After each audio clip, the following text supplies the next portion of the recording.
A rookie trucker swaggers into a crowded truck stop, jeers at a dented old truck, then goes silent when the license plate reads Iron SGT.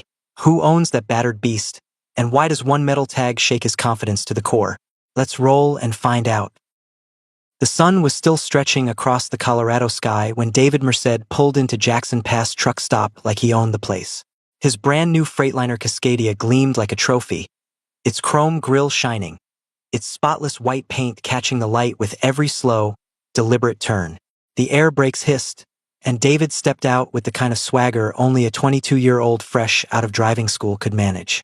He wore sunglasses even though it wasn't that bright, and his ball cap, backward of course, boasted the logo of a high-end trucking academy. Behind him, two fellow rookie drivers followed his lead, clearly part of the same graduating class, each trying to imitate David's confidence but falling short.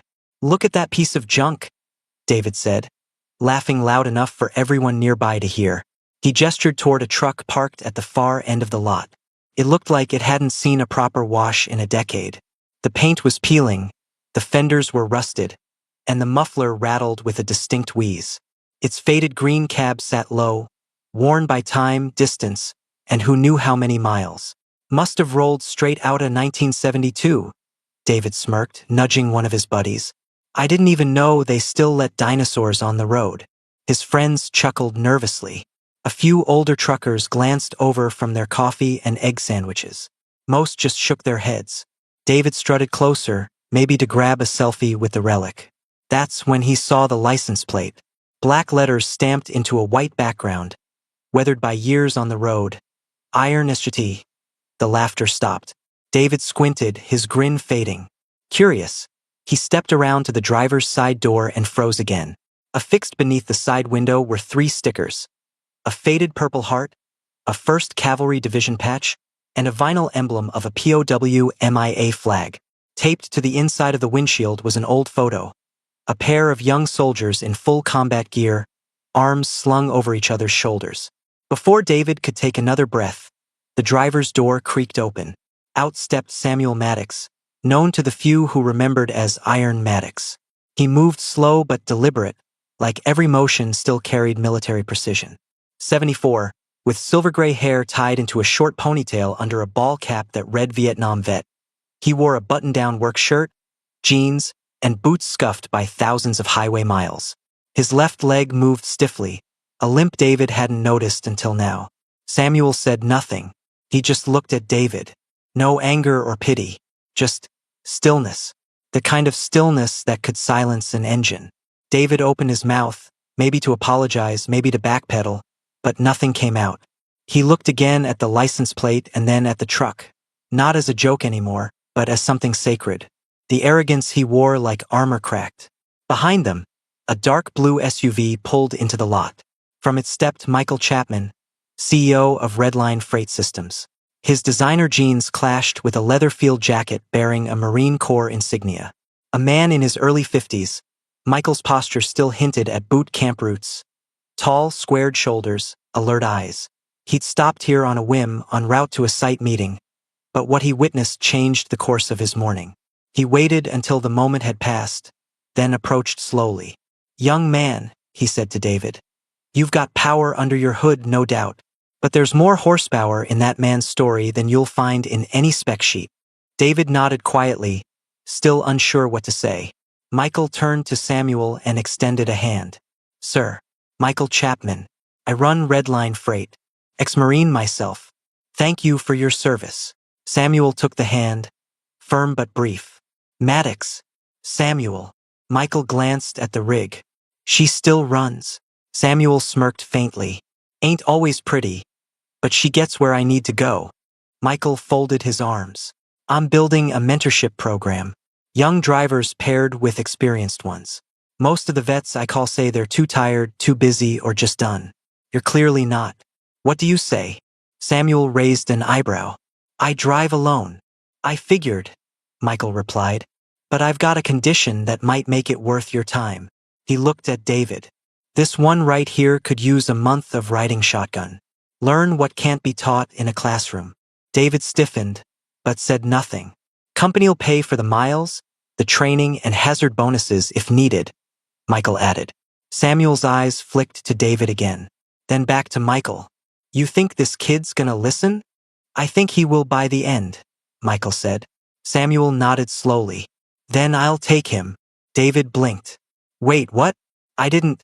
You're on my payroll now, Michael cut in. If you want to stay there, you ride with him. You don't want to? Turn in your badge and head back to school. David looked from Michael to Samuel and back again. He swallowed hard. When do we leave? Samuel turned and walked back toward the truck. Sun's up in 6 hours. Be here or don't. David stood there a long moment, staring at the Iron Sergeant as the veteran climbed into his old rig, started the engine, and disappeared into the dusk like a ghost with unfinished business. Tomorrow, David would ride beside him as a student, not of trucking, but of respect. And maybe, if he paid attention, of something even bigger. The next morning, the parking lot at Jackson Pass truck stop was quiet, except for the low rumble of a single idling engine. David Merced stood beside his duffel bag, sleep-deprived and still unsure how he'd ended up here. His spotless rig sat parked in the distance, untouched. Today, he wasn't the driver. He was the passenger. The battered green Peterbilt, its faded decals and rust lines now strangely intimidating, waited with its door open. Samuel Iron Maddox sat behind the wheel, sipping black coffee from an old thermos. He didn't speak, just nodded once toward the passenger seat. David hesitated, then climbed in. The inside of the cab smelled of oil, leather, and something faintly like tobacco. Dog tags hung from the rearview mirror. A folded flag was tucked behind the seat, and a small, worn journal rested on the dashboard beside a neatly rolled American flag bandana. Buckle in, Samuel said simply. They pulled onto the highway just as the sky shifted from purple to gold. The first few hours were painfully quiet. Samuel drove with steady, deliberate movements. No music, no small talk. Every few miles, he'd check the mirrors, scan the gauges, and tap the logbook with a pencil. Notes only he could understand. David, bored and restless, finally asked, "Don't you have GPS?" Samuel didn't glance over. "I have eyes." David huffed and looked out the window, arms crossed. You know, there's easier ways to teach respect. Respect ain't taught, Samuel said. It's earned, mostly by shutting up and paying attention. David fell silent. By midday, they were climbing the steep roads through the Rockies. Snow still lingered on the shaded cliffsides, and gusts of wind hit the cab like ocean waves. As they crossed a narrow pass, Samuel pulled into a scenic overlook. He didn't say why. He just stepped out, walked to the edge of the cliff, and stood there, still as stone. David followed, confused. Samuel opened his worn leather journal and read something quietly, lips moving. He placed a single crumpled dog tag on the rock and stood for another long minute. "What is this?" David asked. Samuel answered without turning. His name was Reggie, my brother. A beat passed. He bought this truck when we got back. Only drove it 6 months before the cancer took him. Agent Orange. David looked down at the tag. He didn't speak. Back in the cab, they kept moving, the silence between them changing shape. Less heavy now, more respectful. Later that afternoon, the descent into the western slope of Colorado began. David leaned back, checking his phone, when suddenly Samuel's voice cut in, sharp, urgent. "Hold on." The cab jolted. Samuel gripped the wheel hard as they rounded a turn and the brakes gave way. Nothing but air in the line. The rig picked up speed. David sat bolt upright. "What the hell?" Samuel's eyes flicked across the dashboard. Brake pressure's gone. Lines cut. Cut. Like, someone? Hold on. They were flying now, downhill at over 60, the trailer swaying dangerously with each curve. Samuel shifted into a lower gear, downshifting carefully, easing the trailer's weight with the Jake brake. A long, white-knuckled minute later, he guided the rig onto a runaway truck ramp, soft gravel rising to meet them, and the vehicle finally, mercifully, came to a stop in a storm of dust and screeching metal. The silence afterward was deafening. David stumbled out, heart racing, legs shaking. Samuel calmly set the brake, climbed down, and popped the hood. Underneath, the damage was clear. The rear brake line had been cleanly sliced. Not frayed, not corroded. Cut. Samuel's expression hardened. He walked a few paces away, pulled out an ancient flip phone, and made a call. David couldn't hear much, just low murmurs. Then a phrase stood out. "I told you to keep them off my routes." Samuel ended the call and pocketed the phone. Did someone do this on purpose? David asked. Samuel didn't answer directly. He just handed David a wrench and said, "Start unbolting the rear line. We'll patch it." "You're not calling a tow?" Samuel stared at him. "Toll take 5 hours. We'll be back on the road in 2. Reluctantly, David dropped to his knees and followed instructions. As they worked, grease staining his jeans and knuckles, he caught himself stealing glances at the old man. The way Samuel's hands moved with purpose, the calm under pressure, the lack of panic when they could have both died. "What was that call?" David finally asked. Samuel didn't look up. "Old debts." David frowned. "What kind of debts get your brakes cut?" Samuel paused, eyes focused on the brake line. Then, simply, "The kind that don't forgive." The rest of the repair was quiet. When they finally rolled again, the sunset burned orange over the mountains. David didn't brag anymore. He didn't check his phone. He didn't talk unless Samuel spoke first. And that night, as they parked outside a remote diner and shared a plate of meatloaf and mashed potatoes, David caught himself doing something unfamiliar, listening. Not just to Samuel's stories, but to the wait between them. The pauses, the losses left unsaid. Somewhere between the brake dust and blood pressure meds, David was beginning to understand that a man's worth wasn't in his Riggs paint job or his swagger, but in the miles he's endured and the people he's kept alive.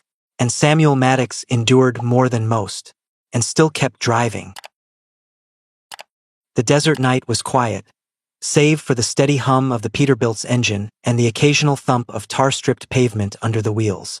They were deep in New Mexico, cutting across a desolate stretch of Highway 60, far from city lights and even farther from cell reception.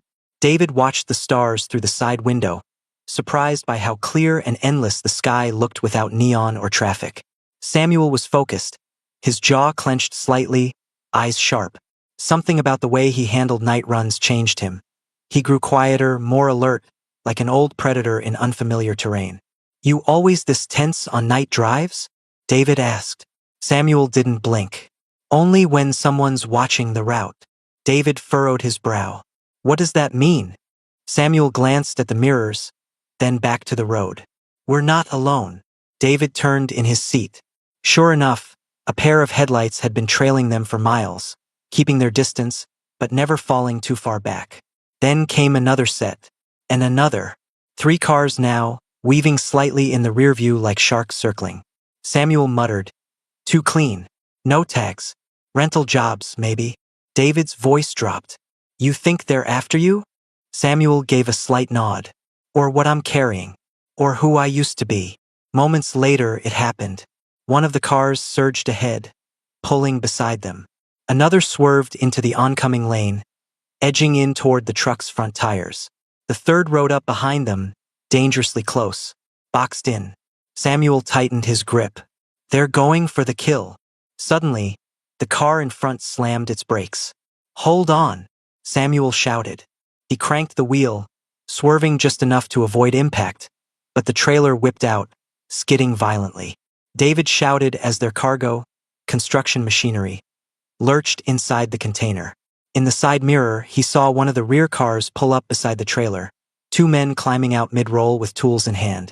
"They're trying to cut the lock," David shouted. Samuel reached under the seat and pulled out a flare gun, old but ready. He handed it to David. "If they breach the doors, light 'em up. Aim for the tires if you can." David's hands shook as he gripped the flare. Suddenly, Samuel slammed the brakes. Hard.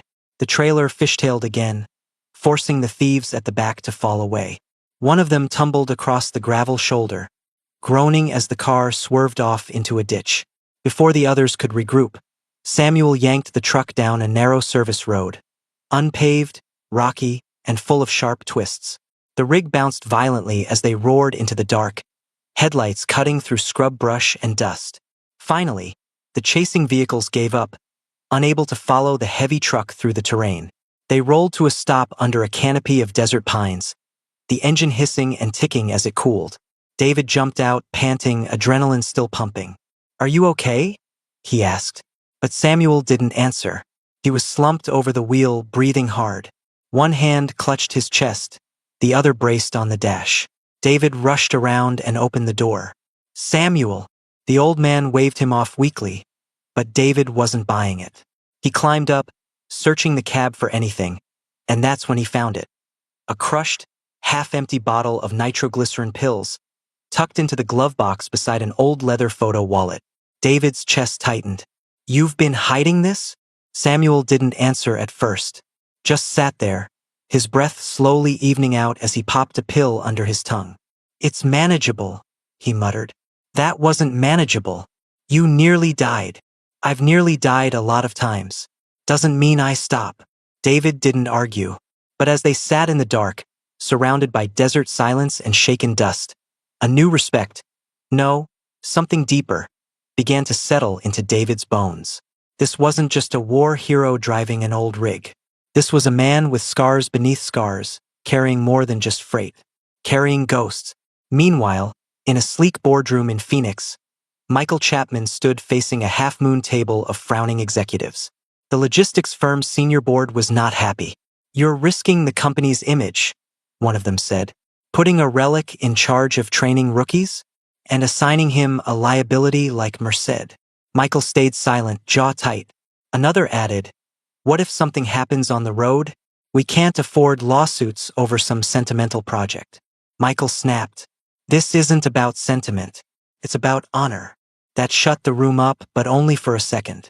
"Honor doesn't pay premiums, Michael," the CFO said coldly. Michael stepped forward, planting both hands on the table. "You weren't there when Travis bled out in my arms in Fallujah. I couldn't save him, but I can damn well try to save someone now."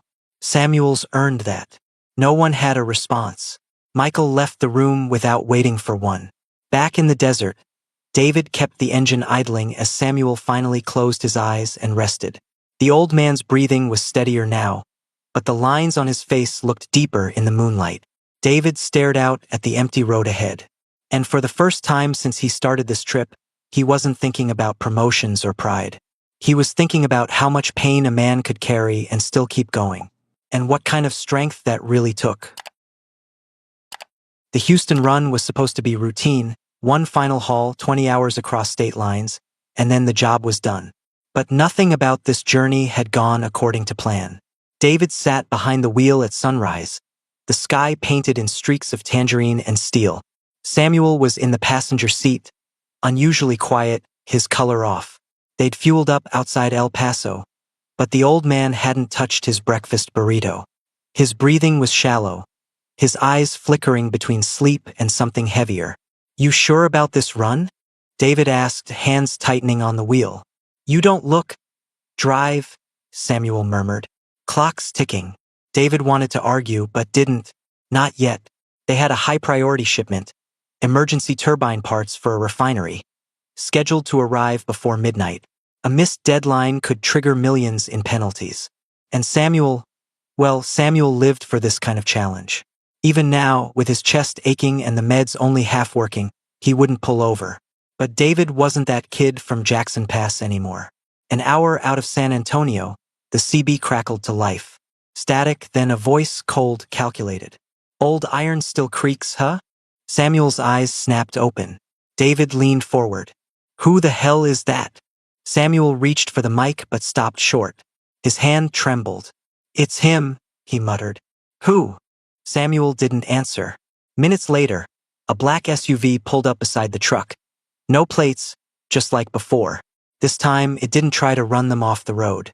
It just tailed them, like a shadow reminding them it was there. David's phone buzzed. A text from Michael. "Pull off at mile marker 223. Don't ask. Trust me." David glanced at Samuel, whose breathing had grown more ragged by the mile. He gritted his teeth. Cargo or the man? They hit mile 223. David jerked the wheel, veering down a barely marked service road surrounded by sugar pines and heat shimmer. The SUV followed for a moment, then peeled off, tires screeching. Michael was already waiting. He stood beside a rental pickup, sleeves rolled up, his phone still in hand. He looked like he hadn't slept. "You were being followed," he said bluntly. "Internal leak. One of my own managers is tied to a theft ring. They've been using shipment info to intercept high-value loads." Samuel raised a brow, voice weak. "Why me?" Michael's face hardened. "Because you've got a reputation. You don't fold. And you've seen this game before." David helped Samuel down from the cab. The older man stumbled slightly, his strength was fading fast. "We need to get him to a hospital," David said, urgency rising in his voice. But Samuel gripped his arm. "No, we finish the haul. We finish it." Michael looked between them. "He's not going to make it another 3 hours. I'll drive," David said, stepping forward. "You clear the road. Whatever strings you need to pull, pull them." Michael nodded. They split the cab. Samuel stretched across the passenger seat with a cold bottle pressed to his forehead, while David took the wheel, a fire now burning in his gut. He was no longer a rookie chasing his reflection in chrome. He was driving for the man beside him, for every mile of quiet honor Samuel had lived. They made it to Houston with minutes to spare. On the tarmac behind the refinery, the delivery team unloaded the cargo as emergency responders checked Samuel's vitals. He waved them off with a raspy laugh, still refusing to sit in a stretcher. But eventually he let them take him.